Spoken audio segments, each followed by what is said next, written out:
My dear friends, कैसे हो आप लोग। आई होप आप सभी बहुत ही अच्छे होंगे। तो हम पढ़ रहे हैं क्लास 10th का मैथ चैप्टर 1, जिसका नाम है वास्तविक संख्या, जिसे इंग्लिश में रियल नंबर बुला जाता है। इस चैप्टर का जो है बेसिक कॉन्सेप्ट को हम देख रहे थे और एक लेक्चर जो है इस पर पहले ही दे चुके हैं और आज ये इस चैप्टर का दूसरा लेक्चर होने वाला है और बेसिक कॉन्सेप्ट के बारे में जानने वाले हैं। और आज के वीडियो हम जानेंगे कि यूक्लिड विभाजन जो है क्या होता है और उसका उपयोग करके हम क्या मतलब मैथ में उसका उपयोग कहाँ पर करते हैं। ठीक है, तो आइए जानते हैं यूक्लिड विभाजन प्रमेयिका क्या है। तो यूक्लिड विभाजन प्रमेयिका हमारा टॉपिक क्या रहेगा, यूक्लिड विभाजन प्रमेयिका।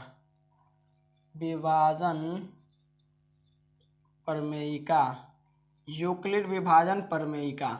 यूक्लिड विभाजन प्रमेयिका का मतलब क्या हुआ। तो यूक्लिड एक इंसान का नाम है, यानी मैथमेटिशियन है। ठीक है, और विभाजन का मतलब होता है कि भाग देना। ठीक है, और प्रमेयिका का मतलब बना बनाया नियम, यानी कि जो है यूक्लिड क्या है, तो यूक्लिड एक मैथमेटिशियन का नाम है और वो क्या किया है, तो विभाजन यानी कि भाग पर आधारित होता है ये, और एक प्रमेयिका का मतलब बनाया नियम होता है। इस नियम के अनुसार जो है ना, अगर आपके पास दो संख्याएं हैं a और b, तो इन दो संख्याओं से दो ऐसी संख्याएं भी आपको मिलेगी ना, दो संख्या ऐसी मिलेगी जो आपस में जुड़कर एक रिलेशनशिप में बन जाएंगे और कुछ इस प्रकार से संबंध बना लेंगे। a बराबर क्या हो जाएगा, b q और प्लस में r हो जाता है। ठीक है, क्या होता है इसमें कि दो संख्याएं अगर आपके पास है तो इनसे दो संख्याएं और मिलती हैं और ये रिलेशंस में बंध जाते हैं। ठीक है, कुछ इस प्रकार से। और नया संख्या में कौन कौन मिलता है, तो एक q मिला, एक कौन मिला, r मिला। ठीक है, अगर आपके पास दो संख्याएं हैं a और b, तो उनसे दो संख्याएं और मिलेगी आपको और वे क्या होंगे, तो एक बंधन में बन जाएंगे कुछ इस प्रकार से, a बराबर b q प्लस r। ये आता कैसे है इसके बारे में समझेंगे। इसका उपयोग हम किस लिए करते हैं मैथ में, कहाँ पर उपयोग किया जाता है इसका, ये समझेंगे। ठीक है, तो सबसे पहले हम बता दें आपको, ये a और b क्या है, तो कोई भी संख्या दो हो सकता है और उनसे आपको दो संख्याएं मिलेगी। जैसे मान लीजिए आपके पास एक संख्या है, मान लीजिए 7 और जो है 10 आपके पास संख्या है, दो संख्याएं हैं 7 और 10। बड़े वाले संख्या को a मान लीजिए और छोटे वाले संख्या को b मान लीजिए और इसको भागा लगाइए। ठीक है, जैसे ही हम 7 भागा 10 करेंगे ऐसे, तो 7 एकम 7, 7 एक बार में जाएगा 10, 7 से एक बार में जाएगा, यहाँ पे घटेगा तो कितना आएगा 3। तो यहाँ पे देखिए हम इसको माने हैं a और ये था हमारा b, ये वाला जो मिला है ना ये क्या है, तो q मान लीजिए और इसको मान लीजिए r। तो ये क्या है, तो a और b हमारे पास दो संख्या था और इसको भागा लगाए तो q और क्या मिला, r हमारे पास दो संख्या और मिला और इस बंधन में बंधे हैं। तो इसको कुछ समय भूल जाइए। ठीक है, जैसे कि हम भागा लगाते हैं, इसको कुछ समय के लिए भूल जाइए। देखिए कैसे ही आएगा, जैसे हम भागा लगाते हैं तो क्या करते हैं, अगर हमें पता करना होता है कि भागा जो है हमने दिया है ये सही है या गलत है। ठीक है, तो इसको अगर हमें चेक करना है कि शेष में 3 आया है और भागफल 1 आया है और इसका जो a है यानी कि भाज्य है वो 10 है और भाजक क्या है, तो 7 है। इसको चेक करना है कि हमने भागा सही किया है कि नहीं किया है। तो हम क्या करते हैं, तो इसको इधर लिखते हैं, 10 को ऐसे इधर लिखते हैं और इसको यहाँ पे लिखते हैं 7 और गुणा में इससे गुणा कर दिया जाता है और प्लस में ये वाला जोड़ देते हैं, यानी कि और यहाँ पे क्या हो जाएगा, तो 3 हो जाएगा। और इसको सॉल्व करेंगे कितना आएगा, तो 7 में 1 से गुणा होगा तो 7 आएगा और 3 जुड़ेगा तो कितना होगा, 10 होगा। तो 10 के बराबर आ गया, मतलब ये भागा क्या है, तो सही है। तो यहाँ पे देखिए ये वाला क्या है, तो a है और बीच वाला यहाँ पे देखिए, जब हम कभी भी किसी संख्या को भाग देते हैं तो ये भाज्य होता है। क्या होता है, भाज्य। और ये होता है भाजक। और ये क्या होता है, तो भागफल होता है। क्या होता है, भागफल होता है। और यहाँ पे जो भी यहाँ पे संख्या आया हुआ होता है उसे शेषफल बोला जाता है, शेषफल।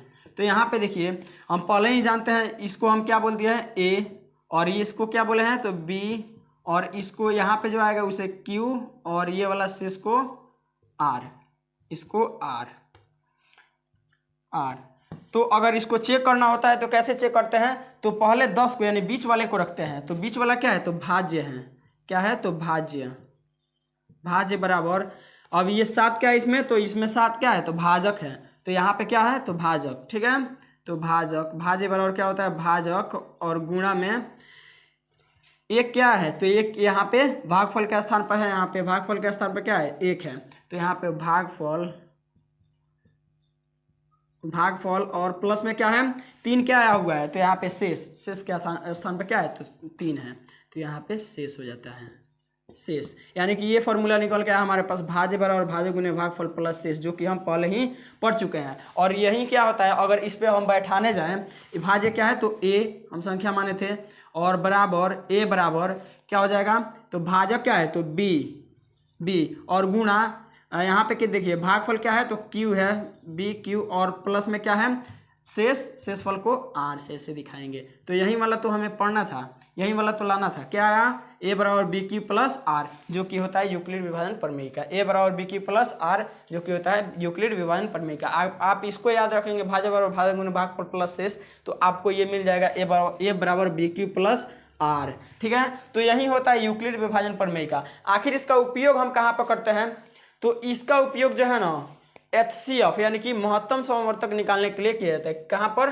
तो महत्तम समवर्तक निकालने के लिए किया जाता है। तो आप इसका स्क्रीनशॉट ले सकते हैं। यहाँ पे कुछ शर्तों के बारे में जानना है मैं, जैसे कि मान लीजिए यहाँ पे क्या करते हैं, 4 को भाग देते हैं 20 से, तो 4 से ये 5 बार में जाएगा, 20 क्या होगा, कट के 0 आ जाएगा, नीचे क्या होगा, शेषफल 0 हो गया। अब क्या करते हैं, 20 को 1 बढ़ा देते हैं, तो 4 से भागा देंगे 21 में, तो यहाँ पे क्या होगा, 4 5 20 होगा, घटेगा तो 1 शेष आएगा।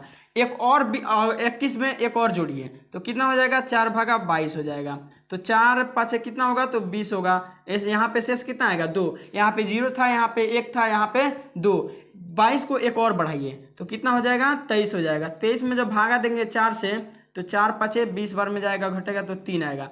तो जैसे जैसे हम देख रहे होंगे आप यहाँ पे एक प्लस करते जा रहे हैं, बढ़ाते जा रहे हैं। यहाँ 20 से 21 किए तो 1 शेष आ गया, 21 से 22 किए तो 2 शेष आ गया, 22 से 23 किए हैं तो 3 शेष आ गया। तो ऐसा नहीं लग रहा है कि इसको जैसे अब 24 करेंगे वैसे क्या होगा, 4 शेष के रूप में आ जाएगा। तो आइए करके देखते हैं। 4 भागा क्या करते हैं, 24, तो 4 छक्के 24, ये तो कट गया, यानी फिर से 0 शेष आ गया। तो इससे आपको क्या समझ में आ रहा है, यहाँ पे देखिए कभी भी जो है भाजक से बड़ा शेषफल नहीं होगा।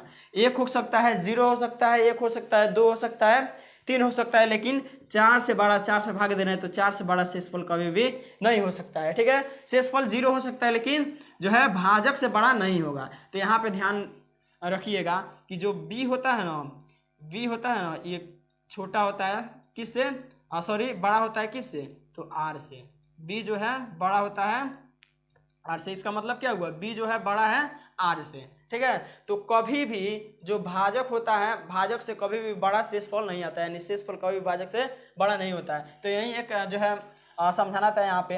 अब देखिए कैसे हम इसका यूज करते हैं मसा निकालने में। ठीक है, तो देखिए यहाँ पे क्या कर लिखेंगे, हमारा टॉपिक क्या रहेगा, तो यूक्लिड विभाजन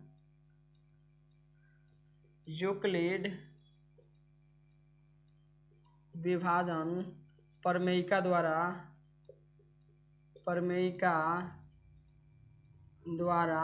यूक्लिड विभाजन प्रमेयिका द्वारा क्या करने वाले हैं, तो HCF यानी कि मौसा को निकालने वाले हैं। यूक्लिड विभाजन प्रमेयिका के द्वारा क्या करेंगे हम, तो मौसा को निकालेंगे। यहाँ पे यूक्लिड विभाजन प्रमेयिका द्वारा मौसा को हम निकालने वाले हैं। यहाँ पे देखिए द्वारा HCF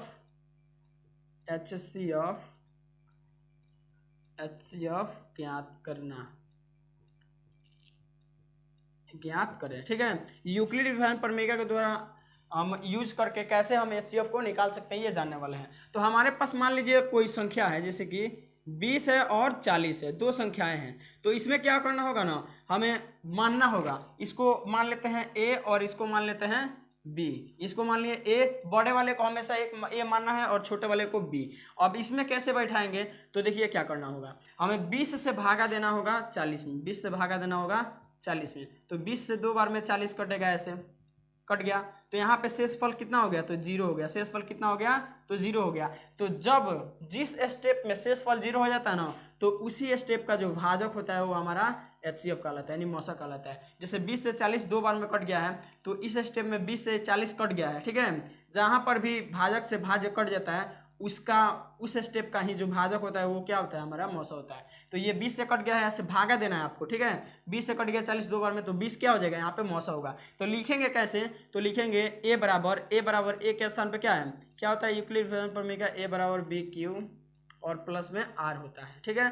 अगर यहाँ पे शेषफल 0 नहीं आया होता ना, तो इस प्रक्रिया को और आगे हम बढ़ाते जाते, ठीक है। तो ए के स्थान पर 40 है, 40 लिखेंगे और इक्वल बी के स्थान पर कितना है 20 और गुणा में क्या है, तो शेषफल जो भागफल का मान कितना है, तो दो बार में कटा हुआ 2 और प्लस आर का मान कितना है 0 हो गया। तो आर का मान 0 हो गया, इसलिए लिखेंगे चूंकि आर इज इक्वल टू 0, इसलिए एच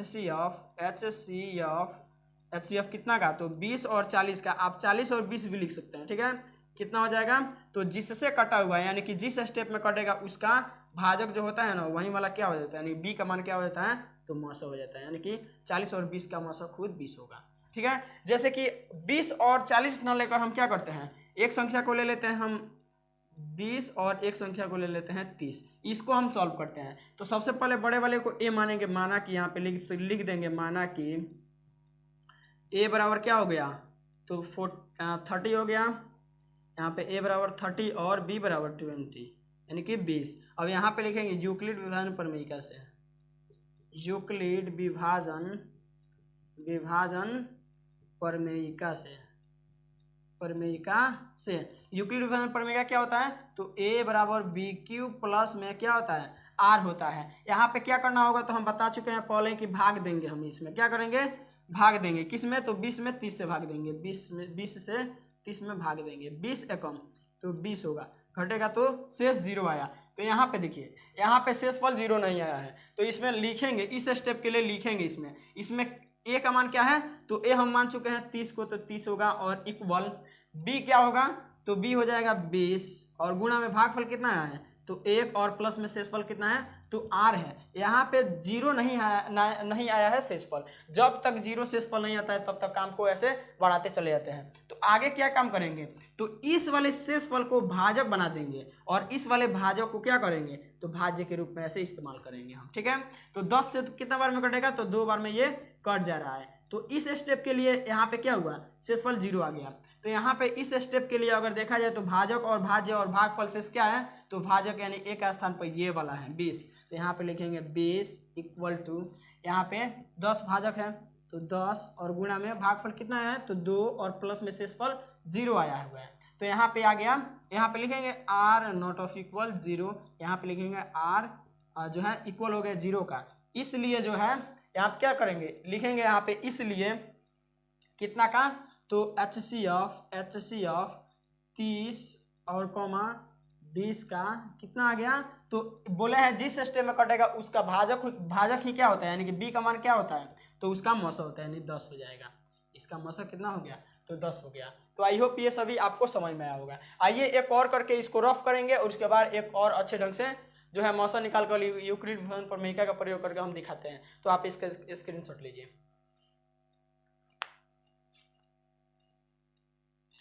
तो यहाँ पे आइए जो है यूक्लिड विभाजन प्रमेयिका का प्रयोग करके मौसा निकालते हैं हम।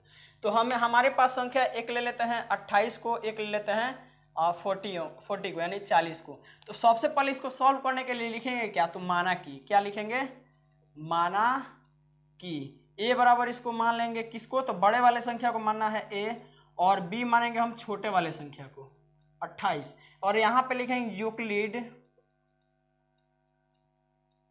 यूक्लिड विभाजन प्रमेयिका से यूक्लिड विभाजन प्रमेयिका से, और यहाँ पे लिखना होगा यूक्लिड विभाजन प्रमेयिका क्या होता है, तो क्या होता है ए बराबर बी क्यू और प्लस में क्या होता है, तो आर होता है। और इसको भाग देने का प्रोसेस हम चालू करेंगे। यहाँ पे क्या करेंगे, 28 से भाग देंगे किसमें, तो 40 यानी 40 में, 28 से एक बार में जाएगा ये, तो ऐसे 28 लिखेंगे। जब घटाएंगे तो कितना आएगा, तो 10 में से यहाँ 0 है, 0 से 8 नहीं जाएगा तो ये 1 देगा, 10 होगा, 10 में से 8 जाएगा तो 2 आएगा और यहाँ पे 1 आएगा। तो इस स्टेप के लिए अगर देखा जाए, इस स्टेप के लिए तो ए का मान क्या है, तो हम माने हैं किसको, 40 को यानी कि 40 को, और बराबर में क्या हो जाएगा, बी का मान कितना है 28 है, गुणा में भागफल कितना आया है, तो 1 और प्लस शेषफल कितना आया है, तो 12। यहाँ पे लिखेंगे आर जो है नॉट ऑफ इक्वल 0 है, ठीक है। तो काम को बढ़ाते चले जाएंगे। अब इसके बाद क्या करना है, इसको भाजक बनाना है और इसके भाज्य को क्या इसके भाजक को क्या बनाएंगे, भाज्य बनाएंगे। यहाँ पे 28, तो 12 दूना कितना होगा, तो 24 होगा, घटेगा तो 4 आएगा शेष। इस स्टेप के लिए अगर ए देखा जाए तो क्या है 28 है, और बी देखा जाए तो क्या है 12 है, और गुणा में भागफल कितना है तो 2 और शेषफल 4 आया हुआ है। अभी शेषफल 0 नहीं हुआ था, यहाँ पे r नॉट ऑफ इक्वल 0, यानी r 0 के बराबर नहीं है। फिर काम को आगे बढ़ाएंगे। अब इस वाले शेषफल को क्या करेंगे, ऐसे घेरेंगे, यानी कि भाजक बनाएंगे, और इस वाले भाजक को भाज्य के रूप में इस्तेमाल करेंगे ऐसे हम। तो 4 तिहाई 12, यानी 3 बार में ये क्या हुआ, कट गया, यानी कि यहाँ पे 0 आ गया शेषफल। तो इस स्टेप के लिए देखा जाए तो ए का मान क्या हुआ 12 हुआ, और बी का मान 4, और गुणा में भागफल कितना होगा तो 3 होगा, और शेषफल कितना होगा तो 0। तो यहाँ पे लिखेंगे r इक्वल हो गया 0 का। तो हम बताए हैं कि जिस स्टेप में जो है भाजक जो है भाजक से पूरा कट जाता है, यानी कि जिस स्टेप में शेषफल 0 आ जाता है उसी स्टेप का जो है भाजक मौस होता है। तो ये हमारा क्या हो जाएगा मौस, यानी कि HCF हो जाएगा। कौन, तो 4 इस स्टेप में कटा है, यानी कि शेषफल 0 आया हुआ है, तो इसका बी का मान ही क्या होगा, हमारा बी का मान ये है 4, तो 4 ही मौसा होगा। तो लिखेंगे, चूंकि यहाँ पे लिख तो दिए हैं r इक्वल हो गया 0 का, तो यहाँ पे लिखेंगे इसलिए जो है HCF किसका, तो 28 और 28,40 यानी 40 का क्या हो जाएगा, तो 4 हो जाएगा। तो ये रहा मौसा। तो इस प्रकार से हम क्या कर सकते हैं, यूक्लिड विभाजन प्रमेय का यूज करके हम संख्याओं का मौसा निकाल सकते हैं। तो आई होप आपको ये समझ में आया होगा। अगर समझ में आया तो वीडियो को लाइक और चैनल को सब्सक्राइब जरूर कीजिएगा। तो चलिए मिलते हैं अगले वीडियो में और 1.1 के साथ, यानी एक्सरसाइज 1.1 के साथ। तो आप इसका स्क्रीनशॉट लीजिए।